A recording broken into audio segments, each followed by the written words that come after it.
जरांगेंनी मागणी केली होती की कुणबी दाखल्यांची, म्हणजे आता जवळपास आपण मराठवाड्यातलंच बघितलं तर 5 लाखांच्या वर आकडा गेलेला आहे कुणबी दाखल्यांचा, म्हणजे ज्यांना कुणबी प्रमाणपत्र, कुणबी नोंदी सापडल्यामुळं दाखल्यांचा लाभ झालाय असे.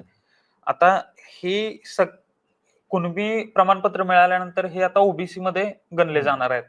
त्यामुळं ओबीसी समाजाचं जे आत्ताचं आरक्षण आहे त्या आरक्षणामध्ये एकाच ताटामध्ये आणखी पदार्थ वाढल्यामुळे ताटातली जी वाढणारी गर्दी आहे तिथं कदाचित तेच भुजबळांना खटकते. भुजबळांची पहिल्यापासून मागणी हीच आहे की तुम्ही आत्ता ज्या ओबीसी समाज आहे त्यात आणखी तुम्ही भर टाकू नका, त्यांच्यासाठी दुसऱ्या आरक्षणाची तरतूद करा. भुजबळांना हेच पहिल्यापासून याच गोष्टीला कुणबीकरणालाच विरोध आहे भुजबळांचा पहिल्यापासून, आणि जरांगे पाटलांची हीच मागणी आहे की कुणबीकरण करा.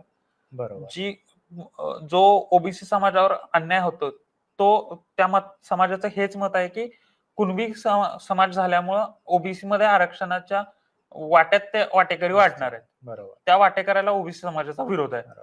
या पार्श्वभूमीवर जातीय जनगणना ही फायद्याची ठरू शकते.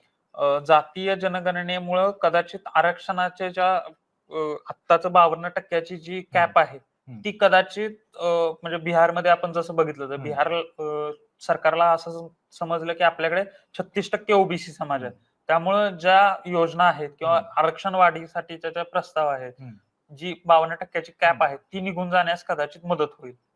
म्हणजे एकंदर बीजेपी प्रूव्ह करते की त्यांचा डीएनए ओबीसीचा आहे. ओबीसीचा आहे, आणि भुजबळांची देखील पहिल्यापासूनच मागणी आहे की जातीय जनगणना झालीच पाहिजे. त्यांनी अगदी गोपीनाथ मुंडे असतील किंवा छगन भुजबळ असतील यांनी 2010-11 पासून लोकसभेमध्ये प्रयत्न केलेले आहेत.